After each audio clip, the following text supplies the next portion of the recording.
Roxo Media House.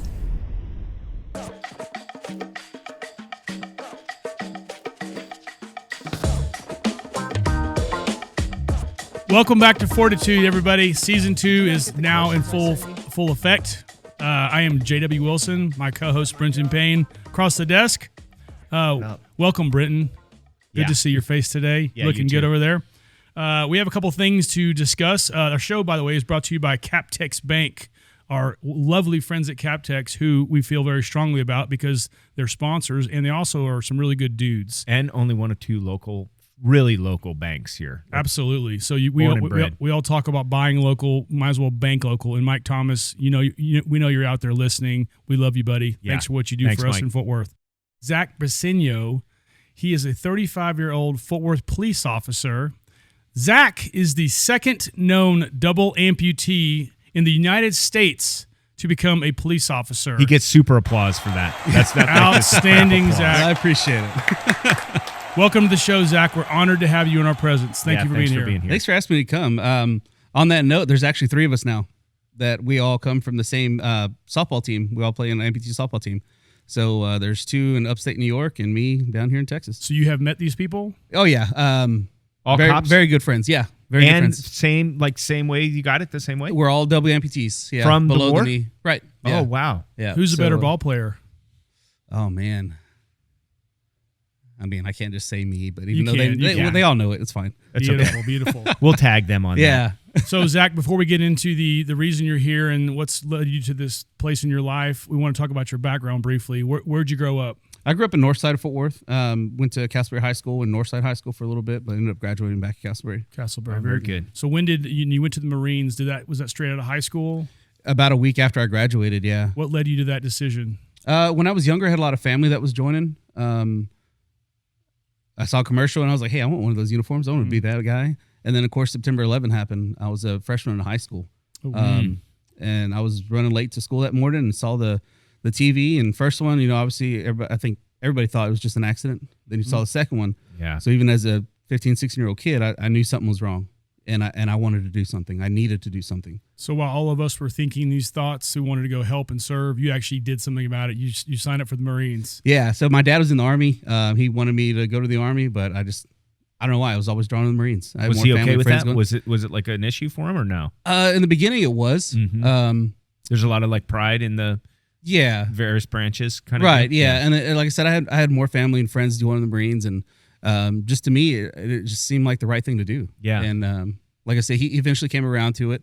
They wouldn't sign for me at 17, so I had to wait till I was 18. Okay. But how difficult was boot camp for you? I mean, my mom was pretty strict, so I was kind of used to having that kind of structure a little bit. But physically, though, was it hard? Physically, yes, just because you never know what to expect. Yeah. I mean, you hear stories, you see, commercials, but they don't show you, and they don't tell you the truth of it all. Mm-hmm. And me, I've always been a bigger guy, so that was a challenge for me, having to lose the weight and keep it off. Trying to keep up with everybody else, but I knew I couldn't fail at it. Did you play sports in high school? I did. Grew up playing football and baseball. Yeah. Baseball being our main sport that my brothers and I played, and that's always been a passion for us and still is. West Side Little League? I played there shortly. And then where? Sabine? Is that? No, mostly at Castleberry. Oh, yeah. It was Castleberry Youth Association then. Okay. Because we really didn't have select teams back then like they do now. Yeah. Thank goodness, because it's so expensive that I pay for my son Surely, now. Oh, yeah. But does he play at, where does he play? he plays at Azle High School now. Okay. Yeah. Yeah, So we're about to move out that way. Getting him started there a little early. Perfect. So you made your way through the Marines. You survived boot camp. What was the hardest thing you ever had to do at boot camp, if you mind me asking? Boot camp, I mean, was there one thing that just was like, oh my God, what am I being away from home? That was the I hardest. mean, you get that homesick feeling, and that was the very first time I've ever had that feeling of, I'm home every day. Maybe I go out of town for a weekend, but this is 3 months of not seeing anybody in my family, not having any of that affection from home. Well, and then you're like having to bed down with strangers, man. Like that's odd too. Like just even I don't care like where that's happening. Just even like if he came over and spent the night and we were in separate, it's just a weird thing, man. Yeah, a bunch of different personalities from people. Don't come home on Thursday nights then. It's just mixing a bunch of different personalities from different parts of the world or different parts of the country, and it's pretty tough. But I mean, I've made some really good friends and still friends to some of those people that I went back to boot camp with today. Mm-hmm. So yeah. You get over that. So where was boot camp? I'm sorry, you guys. In San Diego, MCRD San Diego. Okay. And then what happens next? Then, I mean, we go to our schools for our specialties. I was a driver. So motor T guy, anything with wheels, pretty much, I'm going to drive it. And was that from like a kind of a high school, like growing up thing? Were you into cars or? It was no, not at all. My cousin was there and I was trying to figure out what job I wanted to do. And he was like, hey, do this. It's pretty cool. I always wanted to be an MP because I knew I wanted to be a police officer someday. Right. So I thought maybe I'll do that. But then a lot of people are like, dude, nobody likes the MPs. They ruin all the fun. Yeah. They work the gate and that's it. Yeah. So he was like, do this, man. It's pretty cool. It's a pretty easy job. I was like, okay, fine. I'll do that. And then I went to school for that in Fort Leonard Wood, Missouri. It was pretty fun. Yeah. After that. And then I got my first duty station was in Okinawa, Japan. So I did 2 years there, and was I 19 at the time? Single, didn't have any worries like that. I had an amazing time getting to see different parts of the country. Oh yeah, absolutely. Yeah. Learn any Japanese? I learned a little bit just to sit by. Like I hung out at the tattoo shop a lot, and one of the tattoo artists I had there. Yeah. So I actually got a half sleeve all the way up to my shoulder and chest done there. I always wanted to. It's got there. Like the Japanese thing going too. Yeah, man, so like this side's all Japanese. This one actually is a portrait that a guy here did as a painting. And he said, dude, I really want to tattoo this on somebody. I was like, go ahead. So and this guy was 22, 23 years old. And did you have tattoos on your legs before? Or like I No. That's a weird question. No, so the funny thing about that, it's like when I was younger, I told my mom, hey, I want to get a tattoo. She's like, well, you better wait till you're 18 and do it on your own. Yeah. I was like, okay. And she said, it better say mom. Right, first tattoo better say mom. So I came home one day. My sister took me, and it was just the cool thing to do back then was a little tribal band, and I put my baseball number in it. She found out about it before I even came home. Started hitting me in my arms, like, "How do you know?" She's like, "Moms always know." Mm-hmm. So the thing I messed with her about when I got back from my second tour in Iraq, when I got injured, and I saw my mom for the first time, I was like, "Hey, mom, I got really good news and really bad news." And she's like, "What?" I said, "I finally got that mom tattoo." She's like, "Oh, okay, cool." Bad news is I got it on top of my foot, and they blew it off. Why are you making us cry early like this, man? We're talking about the tattoos. Come at the end of the movie, not the middle right, well, or the let's beginning. not get too far ahead. So you served 3 years in Okinawa. Yeah, 2 years there. 2 years. You come home for a short break, right? And you get deployed again to Fallujah, correct? Well, during while we were in Okinawa, we were there maybe about 6 months, and they pulled us into a room and said, "Hey, we need volunteers to go to Iraq." So I raised my hand, and then as some others did in the room. It was more of, I remember that feeling of I did this so I could do something, so I could help. We didn't know exactly where in Iraq we were going to go, but we just knew that they needed us there and we were going to go. I called home to tell my mom, and I said, hey, I got to tell you something. And she said, when do you leave? We'll go back to that parent instinct, And so, I told her, it's not for sure yet, but this is what it looks like. And then we deployed to Fallujah the first time. This was back in 2005. My cousin was there, the one that had convinced me to go be a driver. Mm-hmm. And he was finishing his tour. I found out that I was going to be a father at that point, right before I left. And a month after I got there, my son was born. So his daughter was just born before I left, so I got to see her. Mm-hmm. I met up with him finally. He had about a week left before he came home. So we got to hang out, eat dinner together a couple times, but we kept missing each other. He'd come to where I was at, and they're like, oh, he's out on patrol. I'd go where he's at. Oh, he's out on patrol. So we finally met up. And then he got to see my son before I did, so all that. That first deployment was tough, not knowing if, am I going to get to hold my son? Am I going to get to, see him, tell him I love him in person? I found out that he was born over an email and tried to be on the phone to, like during the delivery and all that. But there was a lot of other things that happened during that deployment that made it pretty tough. When I was younger, I was in the Explorer program for the police department, and that I had a lot of positive influences there, a lot of advisors that helped me out a lot growing up. One of them was killed during line of duty, trying to serve a warrant, and my mom told me about that, and I took it pretty hard. That gave me more motivation to, like, seeing the 9/11, knowing that feeling of I got to do something, more motivation. Okay, now I'm gonna go home and really be a cop. I want to be like he was, like what he showed me a real police officer is supposed to be like here in Fort Worth. So, I don't mean to jump too far ahead and stuff. It's okay. You speak it the way you want to speak. So More of that, like not knowing if I'm gonna make it home or not, but I knew I had to. I had my son to get home to. I just couldn't let anything there stop me from it. You know, I could hear my grandmother tell me, "Hey, say your prayers." Like, you know, be thankful for what God's given you so far and what He's gonna give, what He's gonna give you and do for you. So about 8 months later, I finally made it home. I saw my son for the first time when I got off the bus, and I knew it was like, okay, everything I do now is to show him, like, you know, you can do anything you want to do, right? I mean, and I'm here to give you all that I can as a father, as a role model. After I finished the deployment in Okinawa, we went to Camp Lejeune, North Carolina. After a couple months, I was getting kind of bored, so I said, hey, like, is anybody going to Iraq? Like, I want to go back. I need to go back. He had that feeling of like, there's still more to be done. So a group of 11 of us got together. They were putting together teams to train the Iraqi police. And we went back to Fallujah. This was back in 2007. We lived out in the middle of town. This is a little different from the first time we actually lived on the base. So, I mean, you're always on alert, not knowing what's going to happen, you know, and obviously it's changed from 2005 to 2007. 2005, there's something pretty much going on every day. You're going to get into something. 2007, it slowed down a little bit.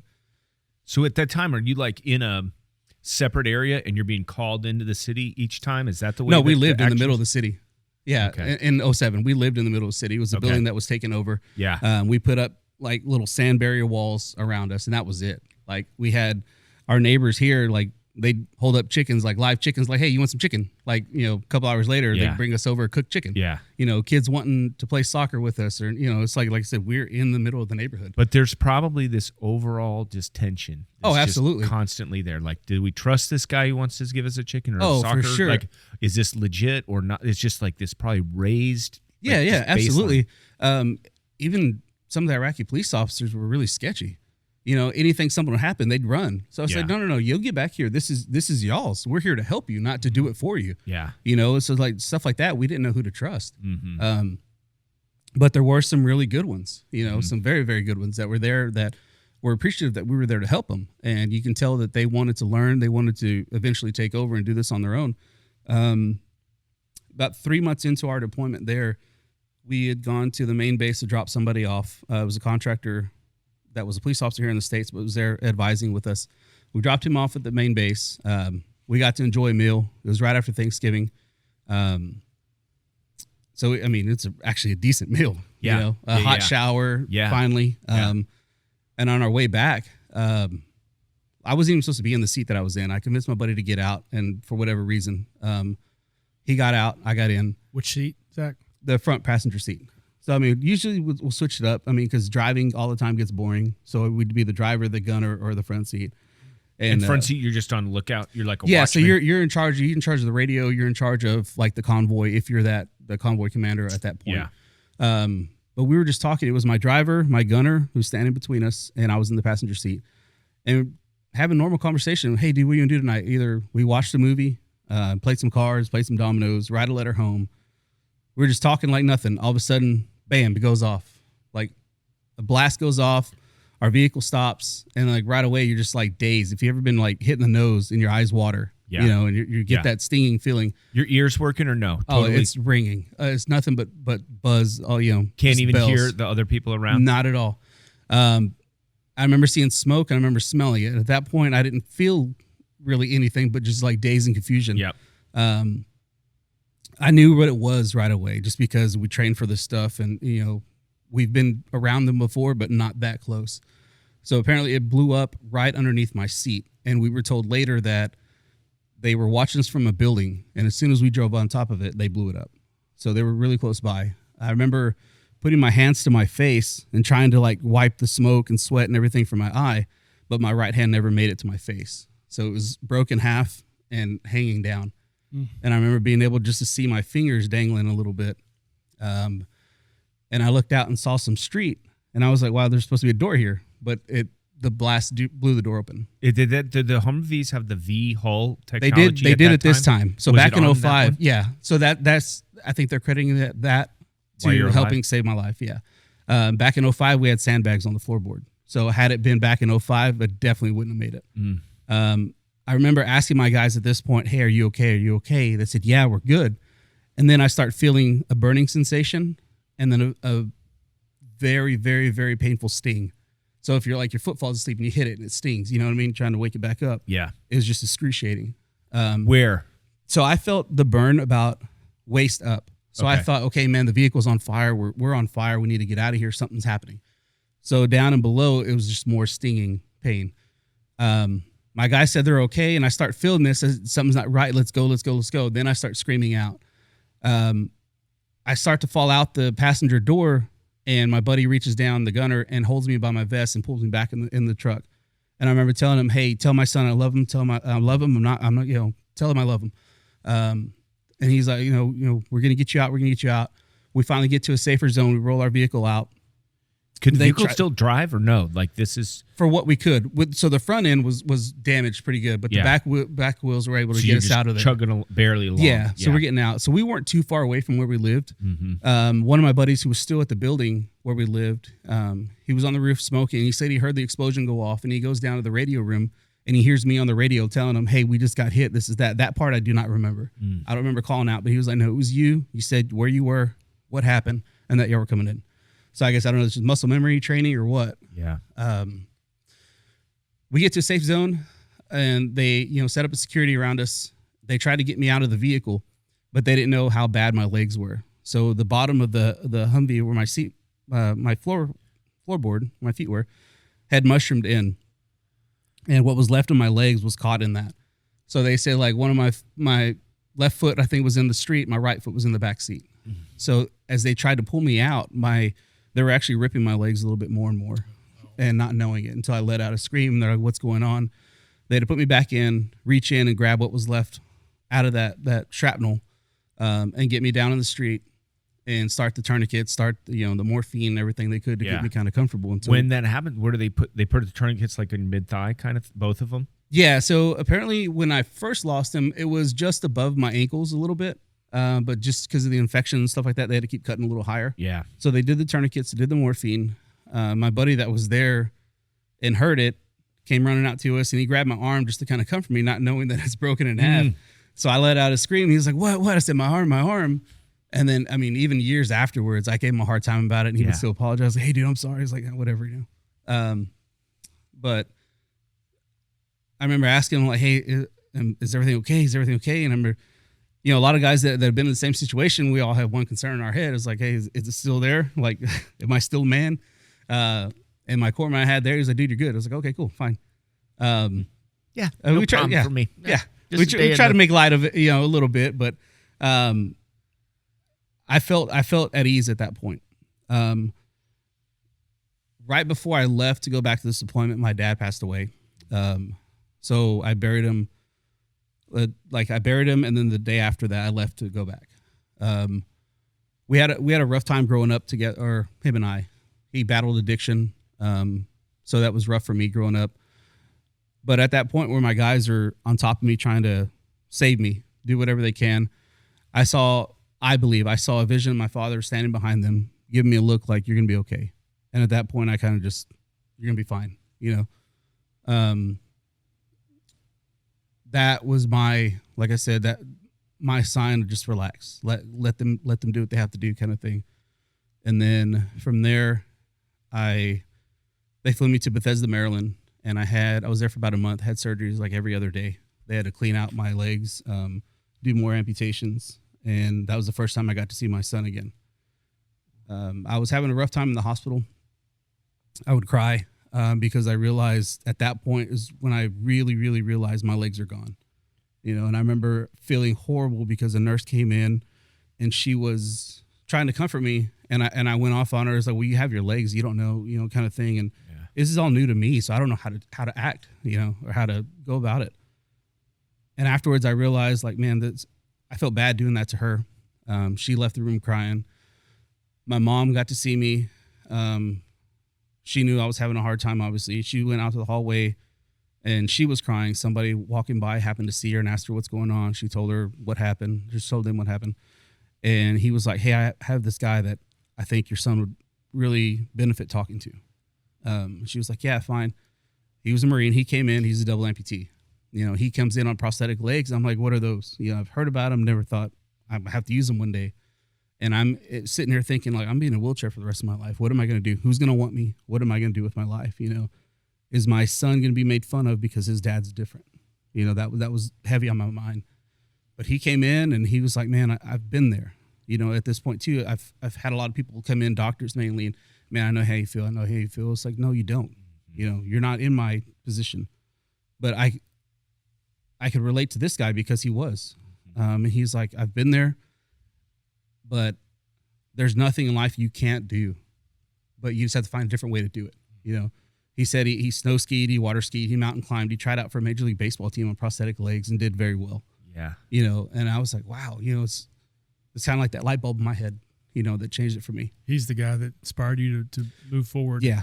And like I said, being able to see him. And like I said, he's been through this journey, so I know it's possible. It's not just a doctor telling me because they read in a book in school says, I'm supposed to tell you this is how you feel, you know, and that really helped for me. And then I started to not feel sorry for myself as much at that point.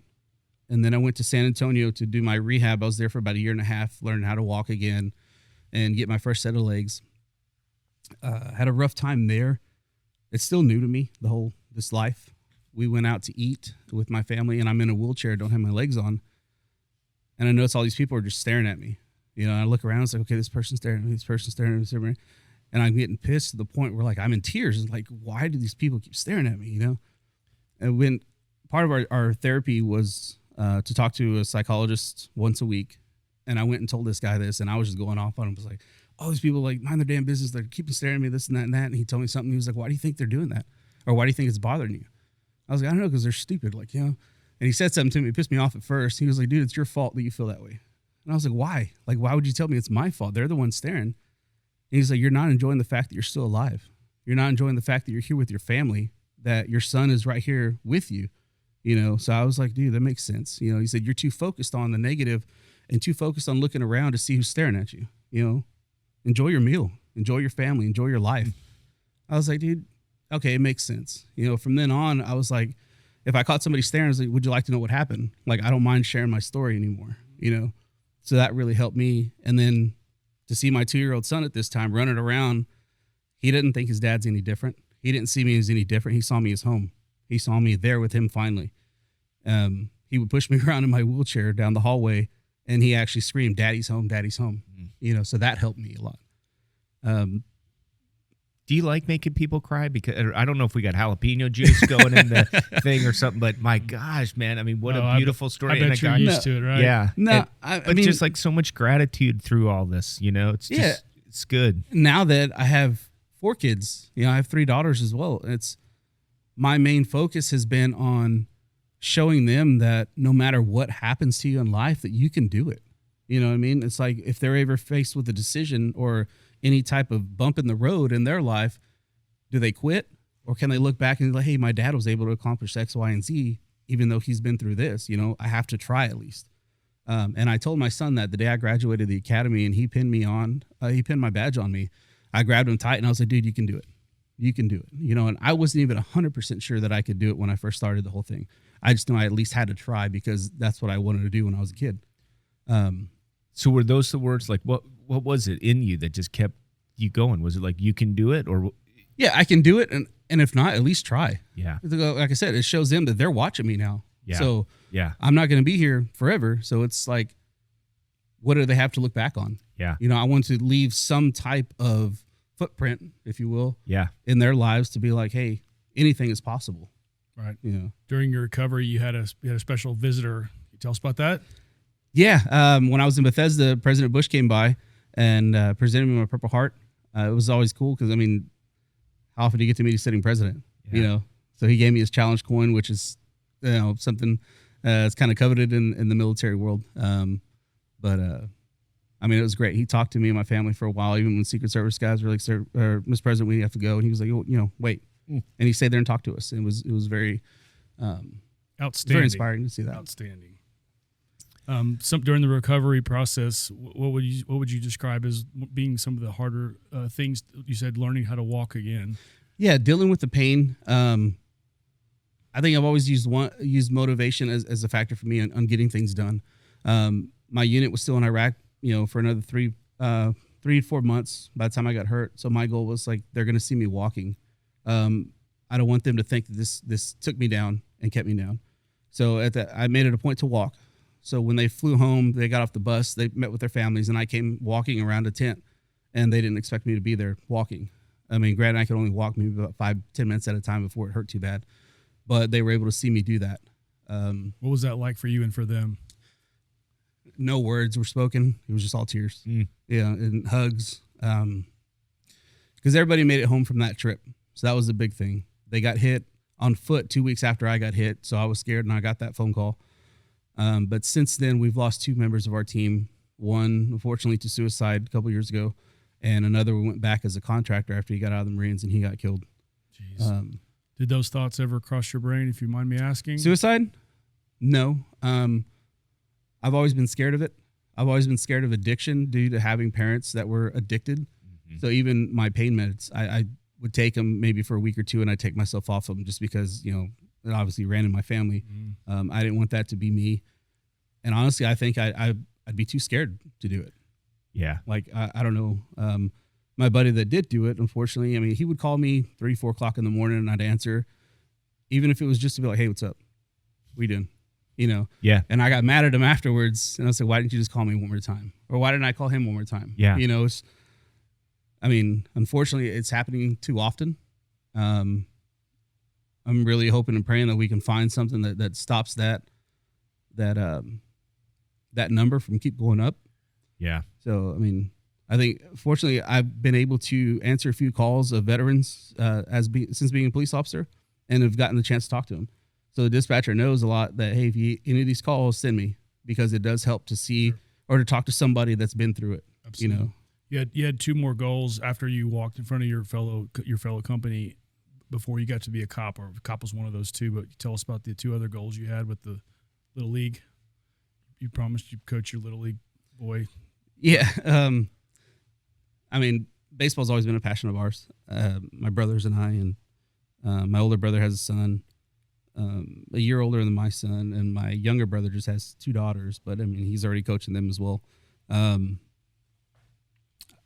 My son's always been kind of drawn to baseball as well, and I'm very fortunate for that, very glad. He does have aspirations of playing in college. That's always where I wanted to go too, but I thought, I think have more of a calling going to this thing. I wasn't like the best baseball player ever. Just one of those kids that saw myself as, hearing my name shouted in the big league stadium, or seeing my name on the Jumbotron or something like that. We all did that. Yeah. But yeah, I try to keep up with it as much as I can. Like I said, I play the softball as often as I can. Play for that all amputee softball team. It was the Wounded Warrior amputee softball team, but now it's the USA Patriots. And it's just made up of military members from all across the country, that different types of amputations. So we just travel the country playing able-bodied teams. Do you stay in touch with these guys when you're not playing? It's a constant texting all day, every day, and it's just like you tell them you're coming on here. We got to get some pictures so you can text them. Yeah, I can do that for sure. For sure. Yeah, it's just like a big old frat house, man. Everybody just that's good. Talking all the time, asking how the families are doing and stuff like that, and our families are able to talk to each other too, because there's a lot that goes on their side too. So they're like a support system for each other as well. That's huge. Yeah. Zach, so your 3rd goal was to become a police officer. You got that done, man. Yeah. Obviously there was a lot of maybe hesitation in that. I started getting feelings of, can I really do this? Like, how effective can I be, as a police officer, if I had to chase somebody or, had to go help somebody? You have a physical agility test that you have to do, and you have to complete within a certain amount of time. And the first time I ever did it, I failed it by 3 seconds. So that was, kind of like a kick in the nuts. And it was like, man, can I really do this? Yeah. But then again, there was able-bodied people that couldn't finish half of the course in the amount of time. I finished the entire course, but fell short 3 seconds. And the next day I went and I passed it by 12 seconds, just because I got that feeling of, I got to do it. I got to do it. I'm this close. I can't not do it. There's something about you. You got something with that I got to do it thing. I don't know what it is, but it's good. It's helped. I mean, ever since I was younger, it's like, I got to do it. It's like a calling for me that, I mean, if it's like a kick in the butt, if you will, I get that feeling of do it, And ever since then, I've had nothing but support from the department. Everybody in the department was very supportive. They didn't make any alterations to my training. I did the same as everybody else. I dealt with a lot of physical, problems in the academy. So I lost a lot of weight in the academy. So my leg shape changed. My socket size stayed the same. So there's a lot of rubbing and pounding on my legs. So I dealt with swelling and blistering and bleeding pretty much daily until I graduated. I was finally able to go to Seattle and see my prosthetist and get me some new legs. They like shrink the size of it. Is that what happened? Yeah. So they just recast it to my leg shape. Yeah. And then just make new legs from there. So then now do you have like I'm a little bit heavier pair of pants and then a little lighter? Is it like that kind of thing? Yeah, actually, I mean, I've gone through so many legs and there's so many different styles of, it kind of just depends on what you do, what your lifestyle is like. Yeah. They have rock climbing shoes that are, maybe 2 feet wide, if that, or 2 feet long, just to grip on the rocks. There's some that made for swimming. There's some that are made for, whatever it is you want to do. Yeah. So, I've had some golf legs that have rotators in them that help, but I still play now and it's just a blade. Can we talk about your prosthetic, Zach? Yeah, for sure. Before we do, can I just do a real quick shout out to Captex just to say sure. thanks again for Captex for having awesome guests like this, making it possible. Yep. Mike and the team, we appreciate it because these are stories that like we maybe could have done on our own, but it's super helpful that Captex. I mean, at least we get to see you now and have these talks. So thanks again. Okay, keep going. No, for sure. Prosthetics. So if you see the sprinters, they're going to be a little bit different from what the blade shape of it, because they obviously need the maximum efficiency for what those springs do. So these are pretty much the same thing. My prosthetist in Seattle, Davidson Prosthetics, Greg Davidson, he pretty much designed this leg. So like I said, it's just a blade, and he added a heel to it so we can balance. If not, I'd be just like bouncing on my toes constantly if I didn't have that heel. And then it just comes with like this little foam piece. It's just for cosmetics, so my jeans don't go in, Right. There it is. I mean, it's just a blade, Beautiful. Oh, but yeah. it's the most comfortable. Sure it's the lightest. It's all carbon fiber. Yeah. And then where your leg goes in, though, is that's got like a padding, or do you have to wrap it with something? Each time? No. So I wear a liner that goes over my leg. Yeah. I don't know if it's gonna be up. So it just goes over my leg. So they're both about the same length, about mid shin down. Is where the amputations are, and then it just goes into the socket. Yeah. So I mean, I joke around. A lot of people like, if I can't catch somebody, I'll take it off and throw it. And, Or I mean, another thing is if I break one of my legs, just go in the trunk and grab another one. Yeah. Do you have decent speed with those? Actually, yeah. So I've been in a couple foot pursuits already, and then even the people are like, "Dude, you're pretty quick. You're a big guy. You're pretty quick." Yeah. And then I tell them like, "Yeah, and I have no legs, so you just got great. caught." That's great. Tell us about the incident at the Rangers. You told us this off air, but your wife gets annoyed with you for something you do with these legs. Yeah. So like baseball's always been a passion. The Rangers obviously is my favorite team. My old pairs had the old claw and antlers, on them, and I like to, get the crowd going or go with the crowd, make a little noise, take them off and bang them together. I went to the game with my brothers that day, and she told me, "Do not take your legs off. Like, stop. Like, please, don't embarrass me." Yeah. So me like being you're me, over your head. Oh, like, I mean, you can look it up in Star Telegram. I mean, I'm over my head, beating them together, and people are like getting a kick out of it, and kind of getting going. And then we're not too far from the dugout where, obviously all the reporters there with their huge lenses. And next thing you know, I see my picture in the Star Telegram. It's like banging my legs together. And I was like, oh, crap, my wife's going to see this. And sure enough, she brought it up like, "Hey, what's this? Like, what'd you do?" I had to do it. That's awesome. That's great. That's awesome. great. Yeah. I mean, I had, like I said, it's my life now. You got to have fun with it. Yeah. And it was for the baseball thing. I think I forgot who it was, actually tossed me a baseball and I caught it in my leg. Oh, no kidding. Pretty cool. Yeah. Oh, that's super cool. Cool. Yeah. Yeah. What type of calls do you see as an officer? What's the typical stuff you deal with?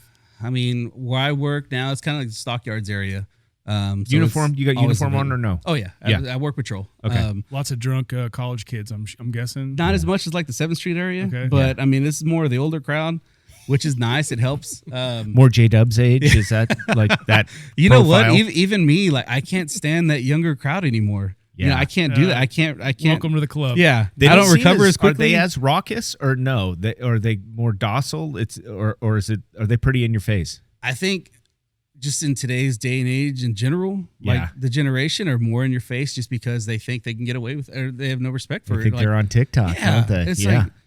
like, I mean, I had this conversation with a lot of kids today. They're like, well, you don't know what it's like growing up. I was like, dude, I was out here before you were born. Yeah. You know, I was running around the streets and we didn't have the social media back then to say, oh, I saw this video. Okay, did you see the whole video or did you see a clip of it? You know, Yeah. you didn't see the whole thing. You don't know the whole thing.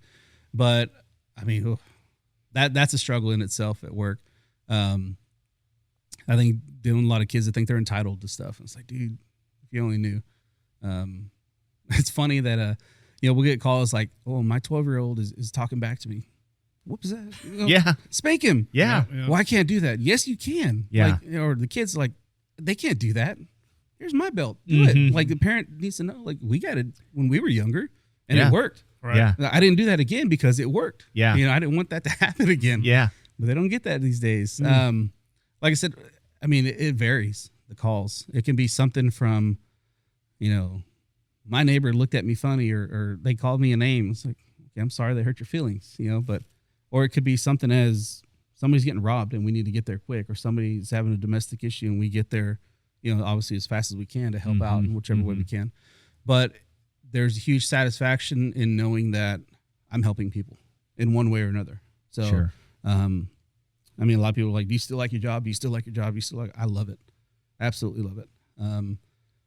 Even in this day and age when it is hard to be a police officer, it's tough to wear a uniform out in public, not knowing like who has an agenda, you know, against you, just because you wear a uniform. You may not have done anything to that person, but you wear a uniform and they're pissed off that something happened states away. Sure. You know, but I mean, I kiss my family before I go in at work at night, and I work 8 p.m. to 6 a.m. and those are rough hours. I mean, they know daddy's doing a job. What are the biggest challenges you face with two prosthetics and being on the police force? Biggest challenges? I mean, just You've overcome so much, Zach. I know this isn't a cutting edge question, but what's your biggest thing to overcome right now? well, I mean, I still have in the back of my head that I don't want to be, I don't want to be an issue for anybody as far as like if something was to happen. I mean, somebody have to carry me out again. You know what I mean? I don't want that for anybody. I mean, just doing my job the best I can. You know what I mean? Yeah. Being and just reminding people too, I'm still a person. Like I wear a uniform, but I'm a human being too. And then we've had that a lot too. Like, well, you don't know you wear a uniform. So what? You know? But I mean, There's a lot they don't see probably in that No, brief meeting with absolutely. you, right? Or absolutely. don't understand. And that's why I try to have conversations with people, Yeah. you know, and it may change their mind. And we've had people that have come up that, you know, guys that are fully tatted, head to toe, pretty much, and they'll come up, talk to us. Some people would probably, you know, say this guy's up to no good, like just because walking up to me, talking to me, you know, stereotyping this person. But they'll come up with their hands up. Hey, do you mind if I talk to you? Yeah, go ahead. What's going on? Hey, just want to say thank you for what you guys do. You know, I used to be a knucklehead back in the day, and this is true stories. Like guys who actually come up and said, you know, I used to be pissed off at the police because I got arrested and this and that. Yeah. But while I was in prison, I had time to think. It was me that made that stupid decision to do whatever I was doing. And, you know, it's I'm glad I got locked up because I'd be dead, or you know, I'd be still be in prison or something. I was like, dude, that's awesome to hear that. You know, he didn't see that person didn't see a uniform and get pissed off. You know what I mean? Just because he realized like whatever I did. Yeah, for sure. Yeah. But a lot of kids now, it's like it's our fault they got arrested. Yeah. Yeah, I didn't put Yeah. this gun in your hand. You know, I didn't tell you to go do this or do that. But So, I was going to kind of wrap it up, but I go was going ahead. to say you've been such a good, you did make such a good kids, and you're such a good dad. You went and had 4 of them. How's fatherhood treating you? You got 4 kids, man. yeah, 4 kids. I mean, it's absolutely amazing. My son is great. He's going to be 17 in September. Wow. He helps out with his sisters. His sisters absolutely adore him. I think they like him more than me sometimes. My daughters are 7, 5, and the baby's about to be 3. So we've spread them out a little bit. My wife has been absolutely amazing. I mean, I can't do a lot of the stuff that I've done without her. But you know, like I said, everything I do is for them and to help others too, like realize that somebody out there maybe has it worse than what we do, you know, and I tell my kids that a lot, having seen kids that a rock and dirt is their only form of entertainment. Yeah. You know, I mean, they're so fortunate to have what they have and everything that we have here. I mean, we can eat every day. You know, they have to like, what are we going to eat? You know, from this day to the next. And unfortunately, I grew up that way, and I tell them, I mean, my brother and sister, like, we'd order a pizza and then try to go scrounge around for money to pay for it afterwards. You know, like, we don't know how we're going to pay for this. But we're going to figure out a way. But fatherhood is great. I, like I said, hope to plant some type of seed in them that shows them that anything is possible in life with a little hard work. Yeah, they can do anything. Well, man, we'll wrap this up, but we're truly inspired by you. Yeah, thank you. One of our questions we ask all of our guests, and this might be the best one probably ever because of where you've come from. But aside from your kids and your wife and all marital affairs, what's the best day of your life? Best day of my life. You've had plenty of tough ones, man. The best day of my life is every morning that I get to wake up and do it all over again, pretty much. And like I said, one thing I tell my kids, learn something new today that you didn't know yesterday. Put a smile on somebody's face. You have every day you wake up is a blessing and an opportunity to make it better. So I think, honestly, for me, every day that I wake up is better than the last. That's fantastic. Try to make it better than the last. Well, I got to be frank. I'm glad people stare at you, Zach Briseno, because you're an inspiration. Man. Thank you very much awesome for dude. being here. Thank you for joining us. We love you and we appreciate great you. stuff. Thank you, Captex Bank, for supporting us. Did you not get the questions I sent you? FORTitude, Fort Worth.